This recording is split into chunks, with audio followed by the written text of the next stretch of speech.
mofinaina isan'andro atolotry ny mpitandrina rakotina valina maoly.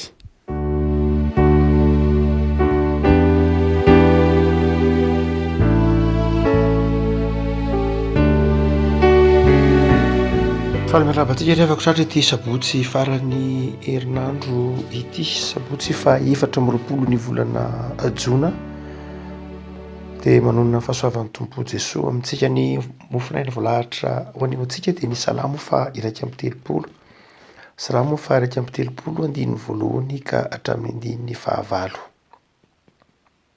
Vakiny minaran'i Jesoa. Jehovah ianao no ialofako, aoka tsy homenatra akory mandrakizay aho. Vonjeo amin'ny fahamarinanao aho, hatongelanako ny sofinao, fangana hamonjy aho. Aoka ho vatolampiko fiarovana mafy ianao, sy batery fiarovana hamonjena. Fa aram-batoko sy batery fiarovana ho ahy ianao, ary noho ny anaranao no hitondranao sy hitarianao ahy. Hanafakay amin'ny fandrika ratsy izay nafeniny hamandriana nay ianao, fa ianao ny fiarovana mafy aho. Eo an-tananao no atolotro ny fanahiko, fa efa nanavitra ianao Jehovah Andriamanitry ny fahamarinana. Halako izay mivavaka misampy, fa Jehovah kosa no tokiako. Hifaly sy ho ravoravo amin'ny famindramponao aho, fa nahita ny fanitrako ianao ka mahafantatra ny fahorian'ny fanahiko. Ary tsy mba nangeja ahy teo an-tanan'ny fahavalo, fa efa nampitoetra ny tongotro amin'ny tany, amin'ny malalaka ianao. Ray masonao manamasinana ny fahamarinana, ny teninao ny fahamarinana. Amen. Andininy fahasivy, ary tsy mba nangeja ahy teo amin'ny tanan'ny fahavalo, fa efa nampitoetra ny tongotro amin'ny malalaka ianao. Ity Salamo fa 130 ity rehefa malala dia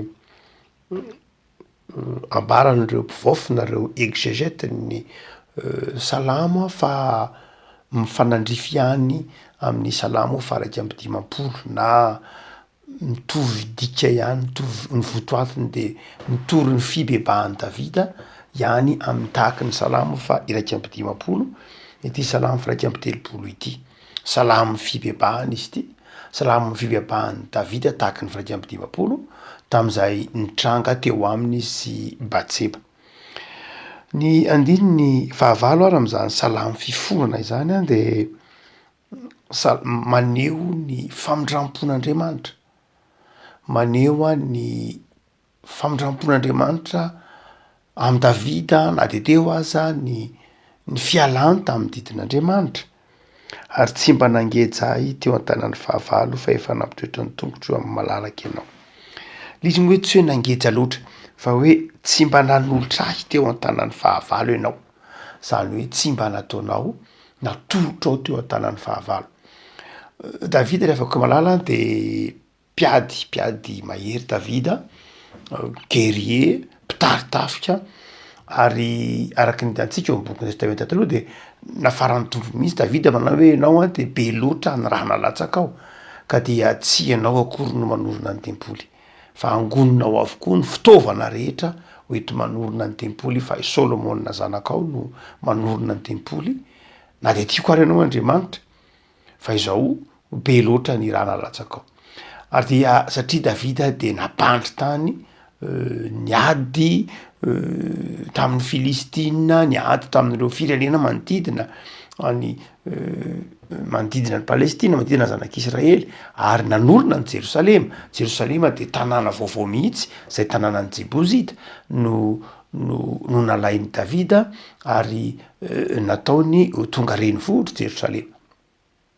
Dia misaotra masina hoe betsaka ny raha nalatsaka Davida, ary izany raha nalatsaka Davida izany dia fijoroany, satria tsy maintsy nanitatra ny fanjakana izy araka ny afatry ny tompo rahateo.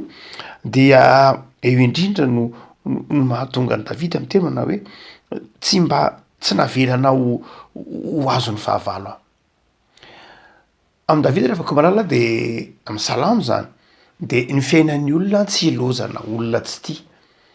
Amin'ny Davida dia izay ny fiainana, hoe manodidina anao dia misy olona makahala foana. Davida dia resy lahatra, fa ny fiainana dia tsy voatery hoe misosa mandrakariva. ary ny fiainan'ny mpino amin'ny Davida de zao fiainana zay tsy mahafinaritra ny olona manodidina satria ny fiainan'ny mpino de fiainam-pitahiana ka betsaka ny mialina ny mpino amin'ny Davida, betsaka ny mialina ny mpino, betsaka ny fahavalon'ny mpino, betsaka ny te-hanimba ny fiainan'ny mpino.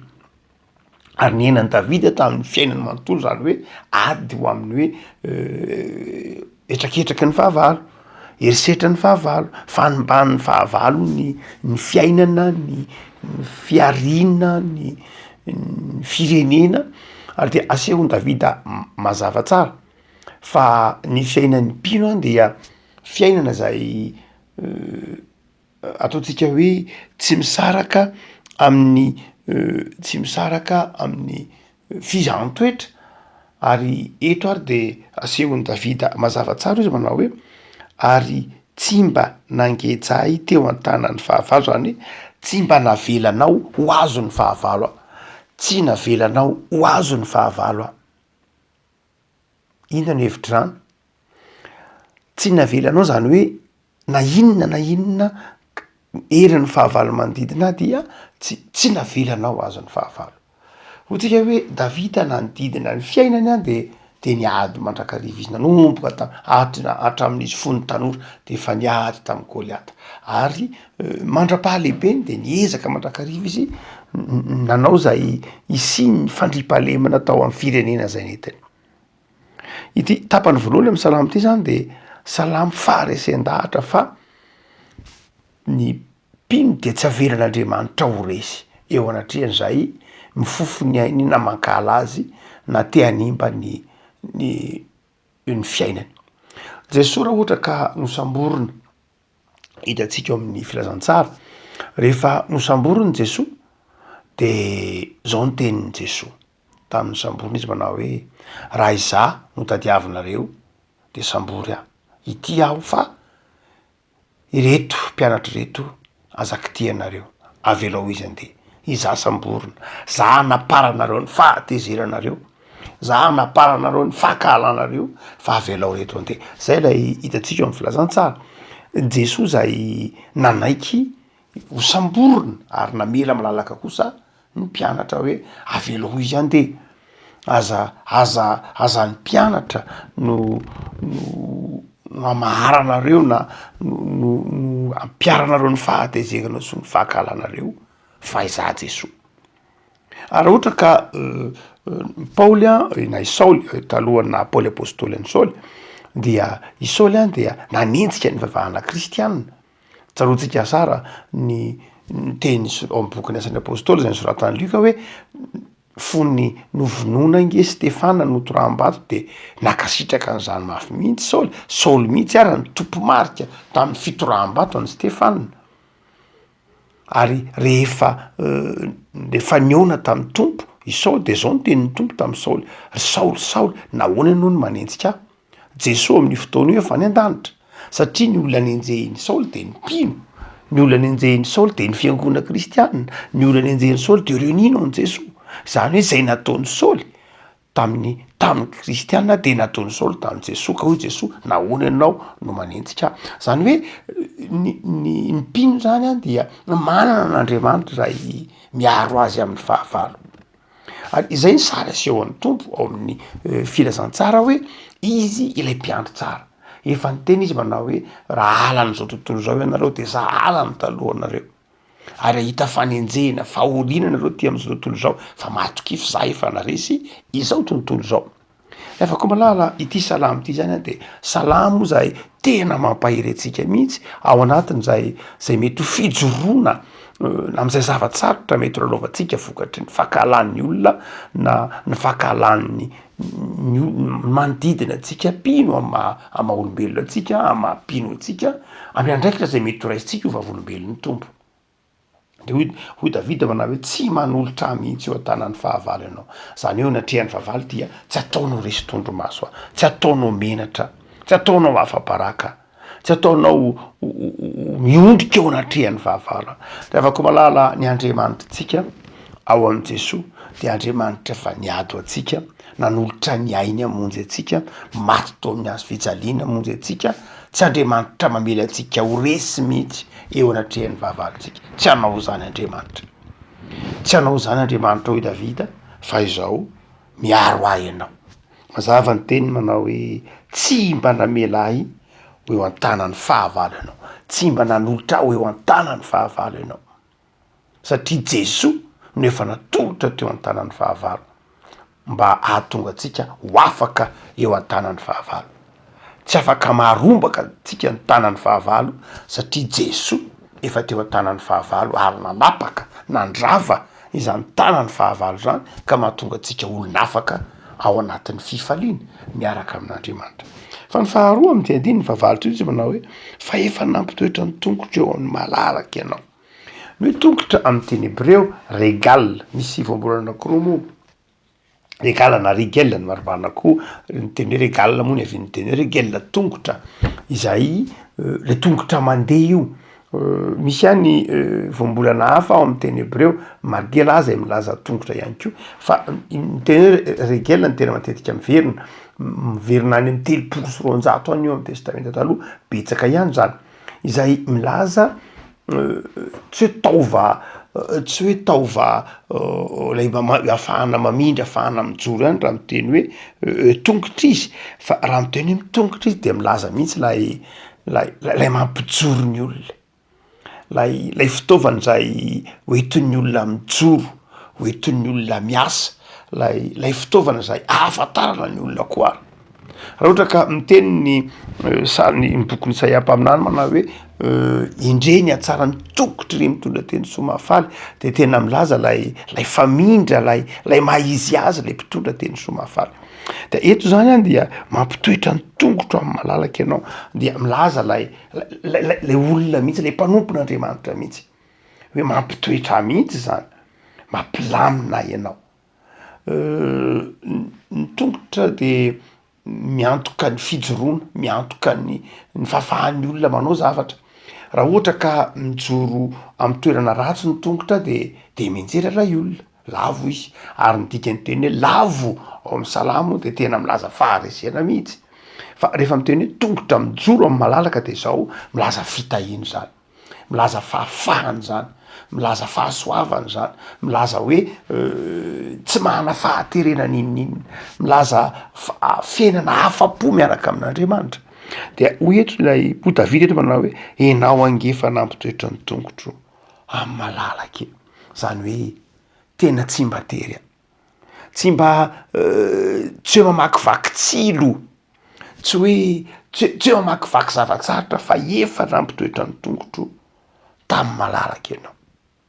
Zava-dehibe lay tongotra ry havako, zay mahatonga ny Jesoa nanasa ny tongotry ny mpianatra, nanasa ny tongotry ny mpianatra Jesoa mba hahatonga ny tongotry ny mpianatra ho malalaka, ho tongotra madio afaka andeha hitory ny filazantsara. Zay mahatonga ny Jesoa nanasa ny tongotry ny mpianatra mba hahatonga ny tongotry io ho tongotra hafa manompo, ho tongotry ny fifaliana, ho tongotra hafa hitoetra amin'ny fahalalahana tsara. Ary anombona tamin'ny azy fijaliany Jesoa de zao teo amin'ny tongony ny fantsika, tsy teo amin'ny tanany ihany fa teo amin'ny tongony, eo amin'ny tongotry Jesoa zay misy ny diapantsika ihany koa tsy tahaka ny teo amin'ny tanany ihany fa ny tongony koa zany, izay nifatsihina tamin'ny azy fijaliana ho antsika rehefa koa malalaka, ka afa mandeha amin'ny malalaka isika satria efa nodiovon'ny tompo ny tongotsika, efa nitondra ny olatry ny fahotantsika, ny olatry ny fahakalana, ny olatry ny tsy fahamarinana rehetra ny tongotry Jesoa, noho zany dia afa mandeha malalaka ny tongotsika, afaka mandeha malalaka ny tongotsika satria ny tompo efa nanao zany. Ao amin'ny bokin'ny Abakoka mpaminany ray maka, misy tenin'ny Abakoka manao hoe manao ny tongotro toy ny an'ny dieravavy izy. Lay hoe manao ny tongotro ny an'ny dieravavy de zao manao ny tongotro hafa mandeha amin'ny lalana rehetra, manao ny tongotro hafa mandeha na dia amin'ny tsilo, hafa mandeha amin'ny zavatsarotra, mandeha amin'ny zava-manahirana, hafa mandeha amin'ny kitram-bato isan-karazany, hafa mandeha amin'izany ny tongotro, fa manao ny tongotro ny an'ny dieravavy Andriamanitra. Davida eto de manao hoe ny lalana andehanako no amboarinao tsara. I Abakoka kosa manao hoe ny tongotro no amboarinao mba hafa mandeha amin'ny lalana na inona na inona. misy mahasamihafa ny teolojiany Iabakaoka sy ny teolojiany Davida eto. Ny Davida teny hoe namboarinao ny lalana nandehanako ka de tsy sahirana ny tongotro. Ny Iabakaoka ndray manao hoe tsy mampaninina aly zay lalana hitondranao na tsilo na vato na fasika io na rano io tsy mampaninina fa ny tongotro kosa amboarina mba hafa mandeha amin'iny lalana zay hitondranao iny. Zany hoe za tefena mba ho afa mandeha amin'ny lalana hitondranao zay amin'ny Iabakaoka. Ny Davida ndray de manao hoe ny lalako amboarina mba ahafahako mandeha milamina amin'izay lalana hitondranao. Tsy mifanohitra akory zany fa samy te hanankina ny fiainan'Andriamanitra manao hoe rehefa miaraka amin'Andriamanitra de zao milamina ny fiainana. Na ny lalana no amboarin'Andriamanitra ka afa mamindra am'izany sika, na isika no amboarin'Andriamanitra ka afa mamindra amin'ny lalana rehetra isika. Mazava ho azy dia ny zava-dehibe zany de zao tsy mataho-dalana ny mpanompon'Andriamanitra. Tsy mataho-dalana ny mpanompon'Andriamanitra. Ny antony de zao satria na izy amboarin'Andriamanitra afaka amin'ny andeha lalana ratsy, na ny lalana no amboarin'Andriamanitra afaka andehanan'ny mpanompon'Andriamanitra. No zany de zao tsy matahotra lalana na izay na inona ny mpanompon'Andriamanitra. Zay ny teniny ty sanamity fa efa nampitoetra ny tongotro amin'ny malalaka ianao. Afaka malala ny hitondran'Andriamanitra tsika indraindray, ny zavatra voky ny ampitso indraindray tsy fantatsika, indraindray ny fanahitsika lasa aloha amin'izay zavatra mety ho lalovantsika. Ahoana zao Andriamanitra ny hitondranao ahoana no ahafahako am'ty zavatra matery aty, ahoana no ahafahako miatrika ny zavatra ho avy zay tsy fantatro.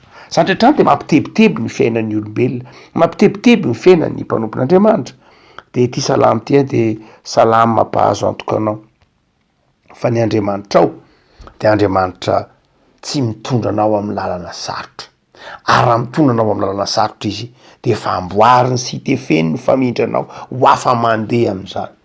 Afaka malala am'izao farany herinandro aoka toky an'Andriamanitra ianao tahaka ny Davida, efa nohenoiny ny fifonanao, efa nohenoiny ny fibebahanao, efa nohenoiny ny sentony fonao, de matoky fa tsy amelanao ho babo ny fahavalo, tsy amelanao ho resy Andriamanitra, de matoky fa amboatra ny lalanao izy, hitantana ny lalanao izy mba hatonga ny lalanao hilamina tsy arak'izay mety hoeritreretinao akory ary no Jesoa. Ivavaka sika. Tompo misaotra anao zahay fa Andriamanitra be famindram-po ianao. Andriamanitra mihaino ny fifonanay. Andriamanitra manavao ny fanoloran-tenanay isan'andro. Andriamanitra marina, tia anay, tsy miangatra.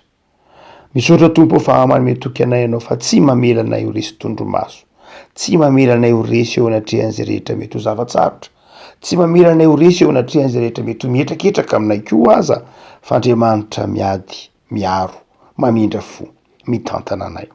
Indrindra ho Andriamanitra zay azonay antoka fa mitondra anay amin'ny lalana zay zakanay, amin'ny lalana zay mahasoa anay, amin'ny lalana zay fantatrao fa mampety sy mampilamina anay.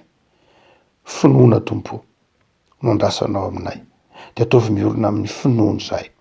Fitiavana Tompo no andrasanao aminay, de ataovy miorina amin'ny fitiavana izay. Fakatoavana Tompo no andrasanao aminay, de ataovy mahay mankatoa anao zahay. Azavelanao hitsara anao, azavelanao imenimenina, azavelanao hitaraindava, fa ataovy matoky fa fantatrao izay hitondrana anay. Azavelanao hisalasala fa tehirizo atoky fa mitondra anay amin'ny lalana malalaka ianao. Jereo Tompo ny tanindrazany amin'ny zakatoky ny fetim-pirenena izao, fangio ny sambatan'olona, fangio ny fon'ny malagasy, fangio ny fon'ny mpitondra isan'ambaratonga, fangio ny fon'ny mpitondra fiangonana, fangio ny fon'ny rehetra samy mitodika aminao, hibanjina anao Andriamanitra, hiavaozana isan'andro amin'ny fitiavana anao, amin'ny fitiavana amana. Mivavaka izay Tompo.